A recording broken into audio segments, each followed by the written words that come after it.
From now on, we'll manage the house ourselves. You meet to find another place to live.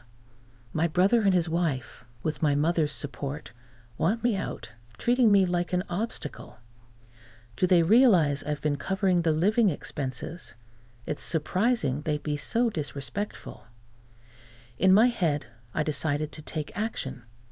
I'm Carrie, a 30-year-old woman living with my parents. After college, I tried to make it in the outside world, but found it tough. Initially, I searched for jobs while getting unemployment benefits. Later, I discovered remote work and became a freelance engineer, using my scientific skills. Starting with small projects, I earned modest income but gained valuable experience. Working from home allowed me to make enough money without dealing with people too much, boosting my confidence. I progressed steadily, taking on larger projects, and my income grew. After a year, I earned as much as a regular company employee. The issue is my parents, especially my old-fashioned mother, struggled to understand my work-from-home setup. Despite my detailed explanations, my mother fears what she doesn't understand. No matter how many times I emphasized my commitment to my job, my mother would say things like, "How long will you stay home?" I initially thought it was for your mental health, but it's been over 2 years. You should try working outside more. Despite my sincere explanations, she didn't quite grasp it. She often suspected my online work, saying, "You're just doing something online." How could I make her understand? Even with emails from clients and my salary statements, she wouldn't accept my lifestyle. She went as far as suggesting, "Isn't it some shady business or a weird religion you're into?" That's not true. I receive regular payments, and it's a reliable job, I explained, but she wouldn't budge, worrying endlessly about the possibility of it being unemployment benefits. I had thought about living on my own, but I hadn't saved enough money yet. Around that time, my father needed nursing care due to deteriorating health. He retired early, facing a sudden loss of income. When I expressed concern, he reassured me. "Oh, Carrie, I've got my pension. I'll make it work." Considering my mother's spending habits, I asked, "Are you sure you can handle it?" Regardless, we had to manage with our savings. My father looked tired, perhaps feeling anxious about the future. He supported me financially through college, and even when I returned home due to mental health issues. Is it a good idea to leave my father alone and live on my own? My mother was also puzzled by my father's sudden condition. Wanting to give back, I decided to stay home and support the family. "Don't worry, Dad, I'll take care of things from now on." "Oh, really?" my surprised father questioned, "but I can't imagine you have that much income." "Don't worry, Dad, my current income is stable." To reassure him, I showed him my bank account information. "Carrie, I didn't know you were so solid." "Yeah, my income has improved lately."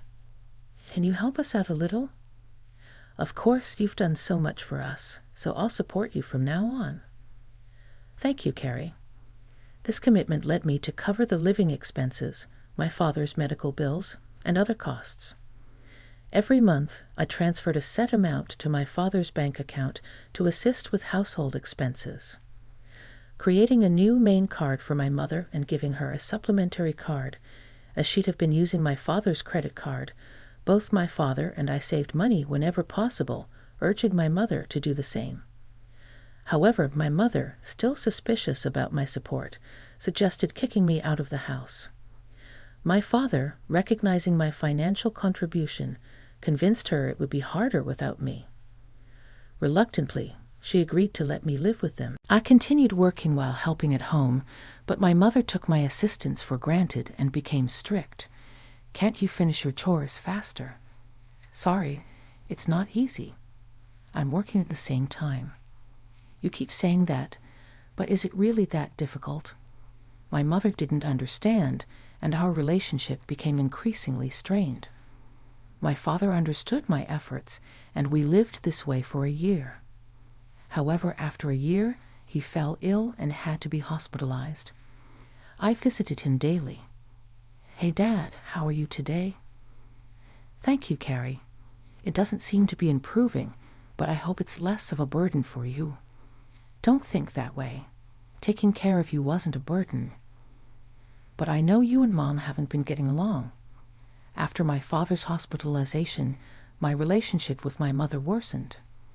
Living with her felt suffocating, but I still wanted to support both my parents as a family.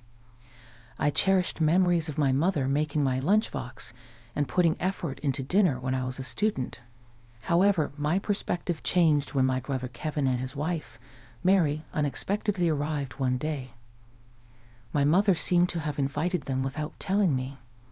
My brother announced, "We're going to live here now." I was shocked and asked why. He explained, "Mom was worried. She thought it might be tough for you to live here alone while Dad's not around." Surprised, I turned to my mother, but she avoided eye contact. My brother added, "We'll support you, Carrie."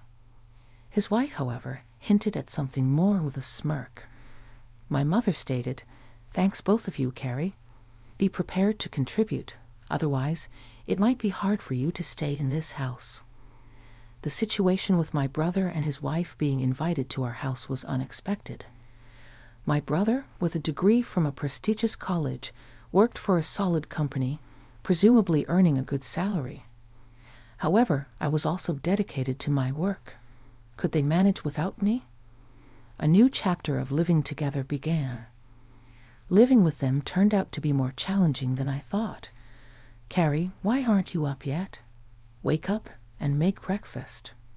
My brother's wife yelled, banging on my door. "I'm already up."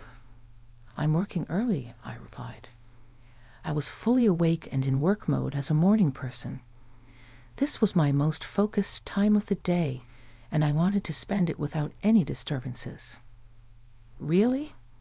Then get on with it and get breakfast ready. Do I have to make everything by myself?" Our family usually had a relaxed morning, eating when and what we wanted. With my mother and brother's wife at home, I thought it was normal for her to prepare breakfast. She insisted, "We're living together, so we need to cooperate, right?" Reluctantly, I helped prepare breakfast, but they weren't satisfied. "Is this all you made?" "This isn't enough." I had prepared soft scrambled eggs, a lettuce salad, buttered toast, and a juicy sausage. A decent breakfast, I thought. Did I miss something? "If you don't want it, you don't have to eat it." They looked surprised at this response. "What's with that attitude?" "Who do you think you are? This is unacceptable. You should help with the housework." "But I have work to do too." "Work? Really? I can't believe it. What kind of work is that? Are you crazy?" My brother and his wife questioned and scolded me. My brother, influenced by my mother, tended to look down on me and make fun of me. Despite this, my work time was precious. I headed to my room, packed my laptop, and left the house. "Wait, where are you going?" Ignoring my brother's voice, I went straight to my father's hospital room. He looked surprised as I entered. "Harry, what's wrong? You seem flustered," he said. I explained the situation and my father expressed surprise. "I didn't know they were." "I'm sorry, Carrie. Don't worry about it. You can choose your own way of life." Feeling lost, I thought about my mother's comfort with Kevin at home. My father reassured me, "You don't need to stay where you're not comfortable. I want you to live happily, so live your life the way you want to." "Thank you, Father," I said, encouraged by his words. I decided to leave home. When I returned in the evening, a tense scene awaited me. My mother, brother, and sister-in-law looked serious. "Where were you, brother? Weren't you at work?" "I had to take the day off because of you." "How could you take a day off for such a reason?" Internally, I was surprised at how easily my brother took time off work. Wasn't that too irresponsible? Gradually, my brother and his wife's voices grew more heated. "Get out of here," he declared. "Why?" I asked. "Carrie, from now on, the three of us will live together. If you don't want to stay, please leave. We don't need your overbearing presence to support us," they said, attempting to kick me out of the house. "Carrie, that's enough. You don't need to be here now that your father is gone," echoed my mother, treating me as a hindrance. Did she comprehend my financial contributions to the family, despite her monthly purchases of branded goods? What would she do when her allowance was reduced? I felt furious. No matter how many times I explained, my mother, brother, and sister-in-law ignored my story. It was getting unbearable, so I decided to employ a little trick. First, I transferred the money from the bank account linked to my mother's credit card to another account under my management. I hoped this would surprise her when she could no longer use her credit card. Additionally, I moved some funds from my father's account, which had been supporting the family finances similarly. Only my father's medical expenses could be covered from his separate account, unknown to my mother. Consequently, a significant portion of the family's financial responsibility now rested on my brother and his wife. Not knowing the details of my brother's income, I was certain he would now feel the burden more than ever. After completing all the necessary formalities, I packed my belongings and declared, "I'm leaving this place." My mother, brother, and sister-in-law looked surprised at my words. Despite their constant harassment, they didn't anticipate that I would actually take action. But as I observed their expressions, it seemed like they were enjoying the situation.